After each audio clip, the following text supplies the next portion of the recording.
Bienvenidos a la quinta clase del diplomado en Bitcoin. El día de hoy vamos a estar hablando sobre cómo los problemas conducen a soluciones. Y esto es porque en la clase anterior vimos que quiénes eran los actores del mercado financiero tal como lo conocemos hoy en día y hablamos que existen los gobiernos, los bancos centrales, los bancos comerciales y los bancos y las personas con mucho dinero. Y estos pues se aprovechan del sistema y es así como tenemos que nosotros no tenemos control sobre el valor del dinero, no tenemos control sobre las tasas de interés.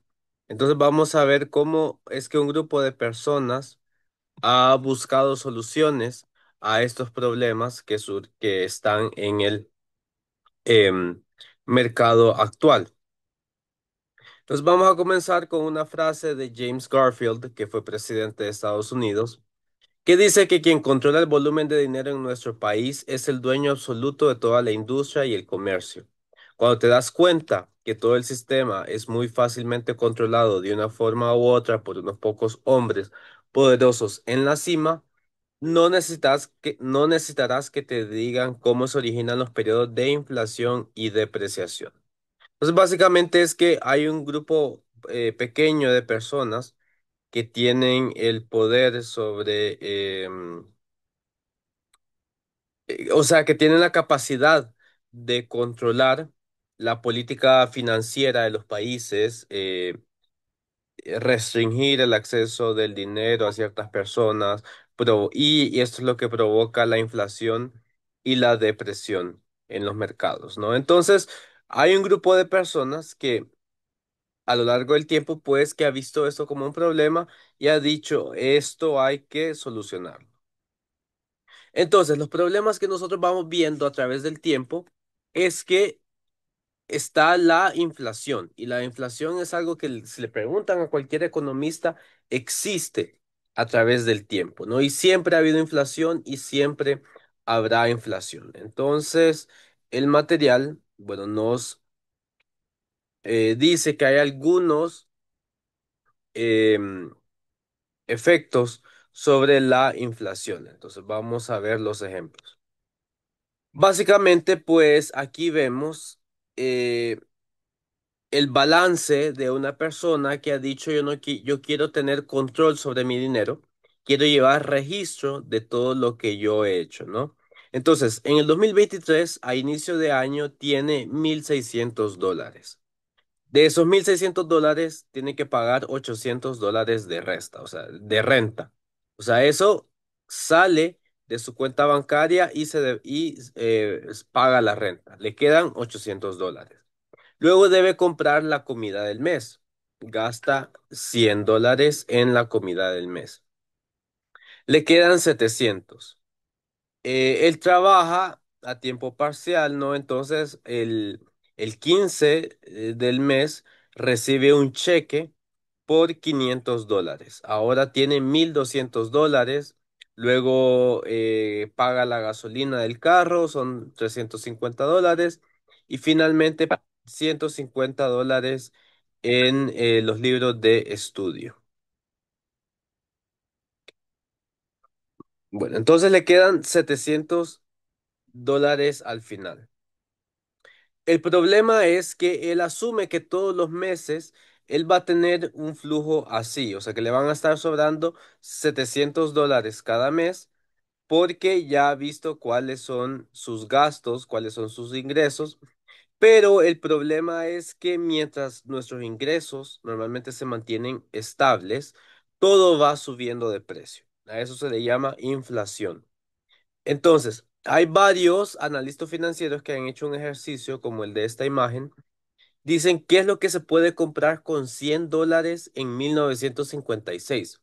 O sea, en 1956 era posible comprar todo el supermercado de un mes con $100. Para el 2020, pues ya son muchas menos cosas, casi que la mitad lo que se puede comprar con los mismos $100. Y se prevé que para 2056 pues se puedan comprar un par de cosas apenas con los mismos $100. Y este es un efecto de la inflación. Entonces, eso es lo que estamos viendo, cómo nos está afectando el sistema financiero actual, que el mismo dinero cada vez vale menos y pues si esto sigue así, cada vez nosotros vamos a ir teniendo menos poder adquisitivo. Entonces vamos a ver brevemente en la historia cómo es que esto ha surgido. Aquí podemos ver una gráfica y podemos ver el valor del dólar en 1920 y el valor del dólar del 2020 al final. ¿Cómo se ha comportado a lo largo de 100 años el valor del dólar? ¿No? Entonces, en 1920, o sea, en 1903, en la década de entre 1903 y 1919, se establece la Reserva Federal, el Banco Central de Estados Unidos. Luego, o sea, a partir de ese momento, el valor del dólar, no es que el precio del dólar, el valor del dólar fue bajando hasta la década de 1913, cuando el mercado de valores se desploma antes de la Gran Depresión. Este fue el periodo entre la Primera y la Segunda Guerra Mundial, como toda la industria de Estados Unidos estaba basada en la guerra. Cuando cuando termina la Primera Guerra Mundial, las empresas ya no tienen a quién venderle lo que producen. O sea, se había em, readecuado toda la producción hacia las armas. Entonces, cuando termina la, la Primera Guerra Mundial, pues las fábricas tendrían que haberse reconvertido a lo que hacían antes, que hacían estufas, refrigeradoras, etcétera. Pero no fue una transición tan fácil porque el gobierno les dio dinero para que cambiaran de hacer lo que hacían antes a hacer armas. Entonces, ya cuando termina la Primera Guerra Mundial, el gobierno les dice, bueno, ya terminó la guerra, cada quien puede volver a lo que estaba haciendo, pero no les da ese incentivo económico que se dio al inicio de la Primera Guerra Mundial. Entonces, ya no había tanta necesidad de del mercado de comprar lo que estaban vendiendo las fábricas. Y eso provoca que el mercado de valores caiga. Luego el mercado se volvió a levantar porque algunos años después, en la década de los 40 se inicia la Segunda Guerra Mundial, entonces hay nuevamente una demanda por producción de guerra. Entonces, bueno, antes de eso, el presidente Roosevelt criminaliza la posesión del oro. Eso fue lo que vimos en la clase anterior, en que se le dice a la gente, ustedes no deben tener oro, deben entregar su oro a la Reserva Federal, que va a ser ellos quienes van a tener el control del oro. Y pues se supone que eso también iba a valorizar el valor sí, reafianzar el valor del dólar. Terminada la Segunda Guerra Mundial, ya con más que todo el impacto económico que fue en Europa, por ejemplo, la economía de Alemania quedó muy afectada, la economía de Francia, pues los líderes económicos de varios países se reúnen en Bretton Woods, Estados Unidos, y establecen el patrón del que hablamos en la clase anterior, que se iba a dejar como el dólar como la moneda base de intercambio en la Reserva Mundial. Eso fue en la década de los 40. Luego, en la década de los 70, pasa algo muy importante, que es lo que no, y si se fijan desde ese punto, hasta hoy fue cuando perdió mucho valor el dólar.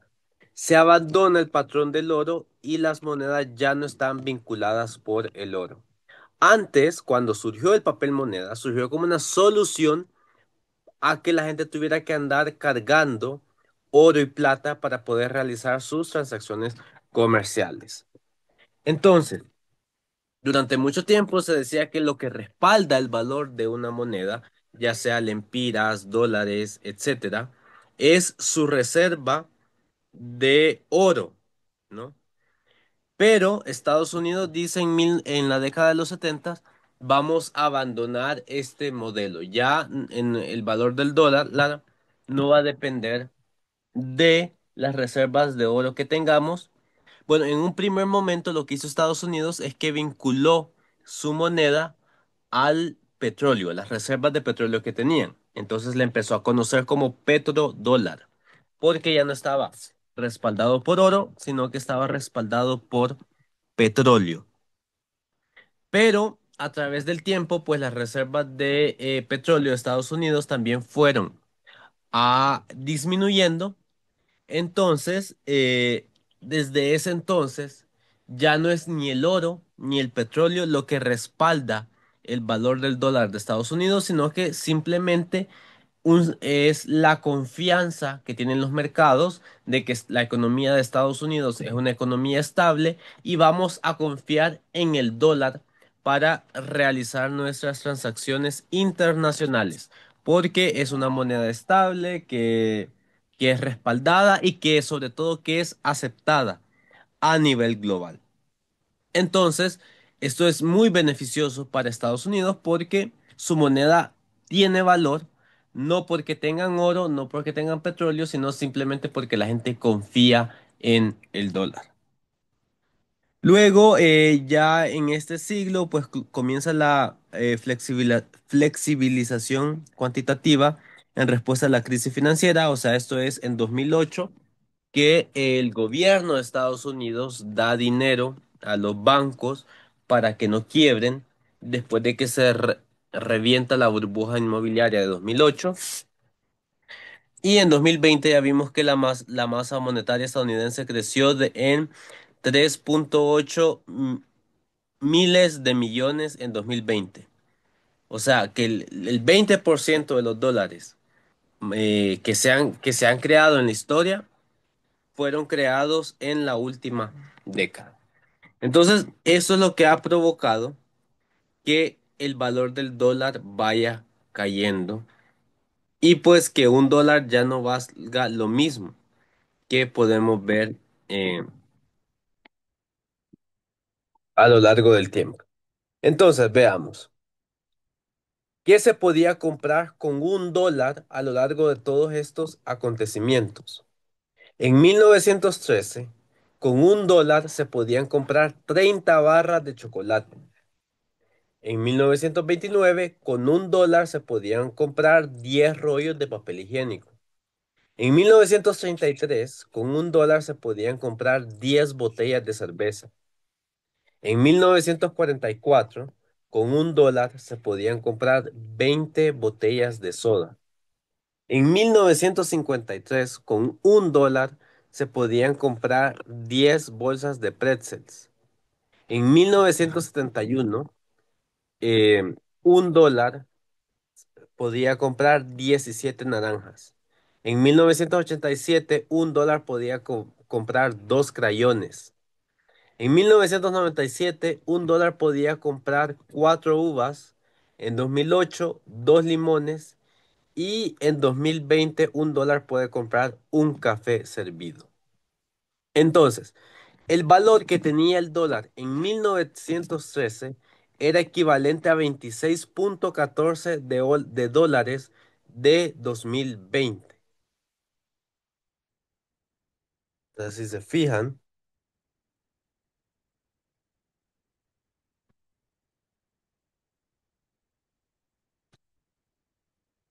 un dólar de hoy vale 3,8% de lo que valía un dólar en 1913.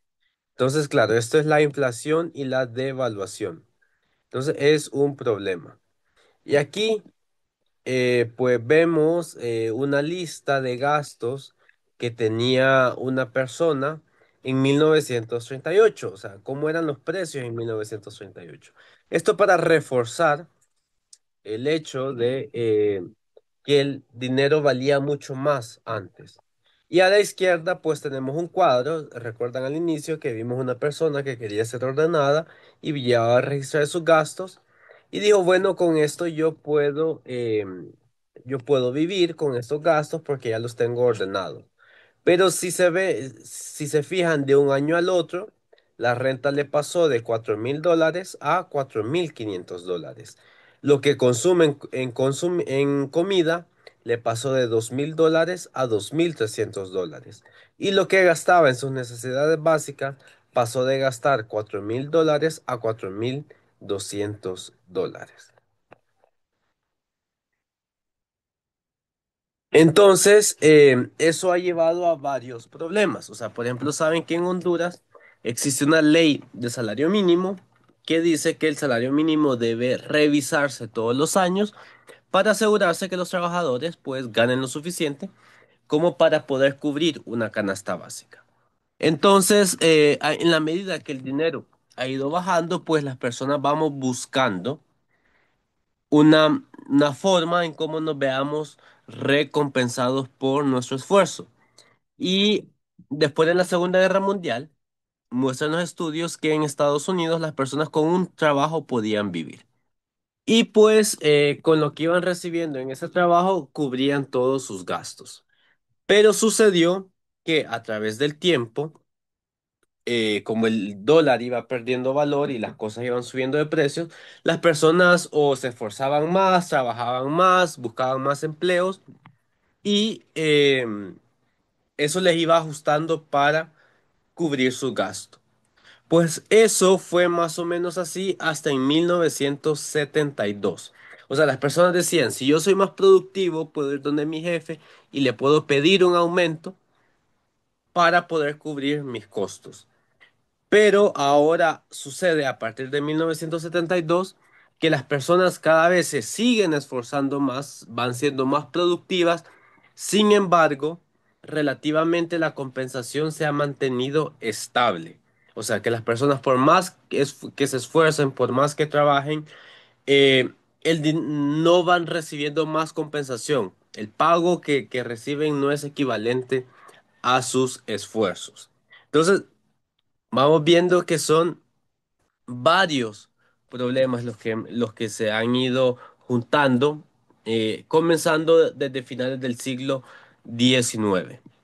Aquí vemos en una línea azul cómo ha crecido la misma gráfica que vimos anteriormente, solo que desde 1972, cómo va creciendo la productividad y cómo se comportan los salarios reales. O sea, no es que el número de lempiras o de dólares que me pagan es más grande, sino que lo que yo puedo comprar. Y a la derecha, en la línea roja, vemos el poder de compra del dólar. O sea que cada vez, a medida va pasando el tiempo, desde 1970 también, un dólar puede comprar menos cosas. Entonces, ha habido problemas que se quieren solucionar para que la gente pueda comenzar a trabajar. Entonces, ¿qué es lo que ha provocado esta situación? La inflación y la devaluación, que la gente trabaje más, pero el dinero valga cada vez menos. Entonces vamos a hablar sobre los sistemas centralizados y los descentralizados. La clase pasada habíamos visto quiénes eran los actores en el tema del dinero.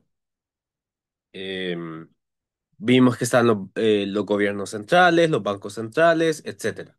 Este es un sistema centralizado, o sea que hay, y ya lo hemos hablado en todas las clases, que existe el Banco Central y es el Banco Central el que tiene el control de la política financiera de un país. Los demás actores tienen poca influencia, o sea, hay un control central. Y hay un sistema descentralizado, que esto es algo más democrático, el poder de las personas. Entonces, esto llevó a la creación de las monedas digitales. La solución es, dice, debemos quitarle el control a los bancos centrales, que no sean ellos quienes manejen la agenda de qué es lo que se dicta en las políticas financieras, sino que tenemos que tratar de pasar a un sistema descentralizado. Entonces, con el desarrollo de la tecnología, hubo varios programadores que vieron esta puede ser la solución. Nosotros ya no nos vamos a basar en este sistema tradicional, sino que vamos a buscar soluciones tecnológicas para crear un sistema de pagos que sea descentralizado y que no sea un gobierno quien controle el valor de las monedas. Entonces, aquí vamos a ver una breve historia de las monedas digitales. Se les llamó cyberpunks a estos programadores que empezaron a pensar en qué es lo que se puede hacer eh, para utilizar tecnología para solucionar los problemas que creaba el dinero. Entonces, empezamos en 1982 con el eCash. eCash o efectivo electrónico.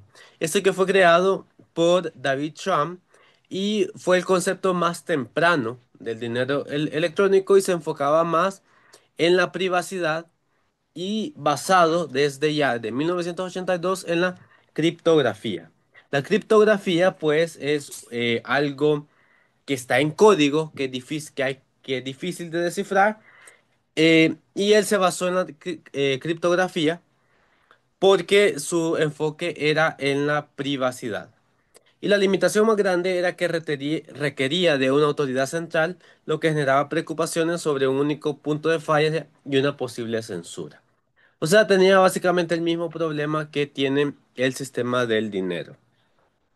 Ya luego, en 1990, el mismo David Chaum crea el DigiCash, que ya su objetivo es crear una forma digital como una moneda, o sea, que sea como efectivo, pero digital, siempre con su énfasis en la privacidad. El problema que siempre tuvo fue que siempre era un sistema centralizado, o sea, que había un ente que lo regulaba, que iba aprobando o podía dar seguimiento a todas las transacciones. En 1996 surge el B-Money, que fue una propuesta de Wei Dai. Una propuesta, solamente fue una propuesta teórica de un sistema distribuido y anónimo. Y pues la debilidad fue que nunca se implementó, solo fue una idea. Todavía no existía como ni el conocimiento ni las herramientas técnicas para que existiera.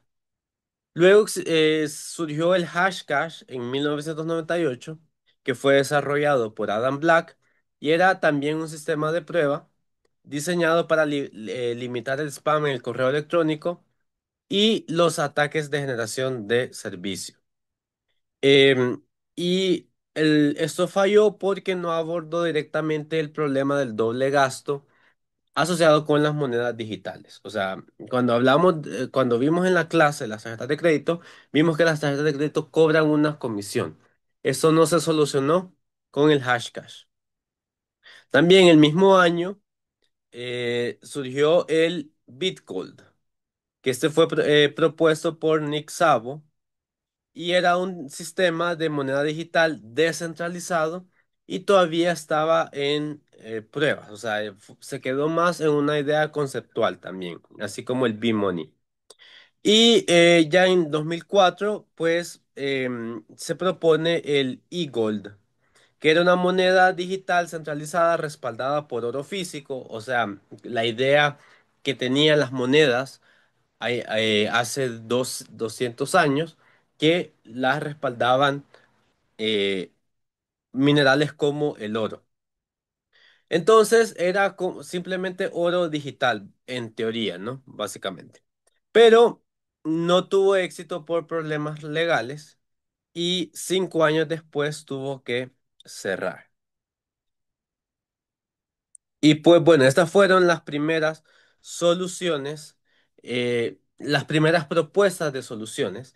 Y es aquí más adelante desde donde, tomando estas ideas de la criptografía, de una autoridad descentralizada, que más adelante va a surgir Bitcoin. Bueno, entonces los esperaremos ya la próxima clase para que comencemos a hablar sobre el Bitcoin.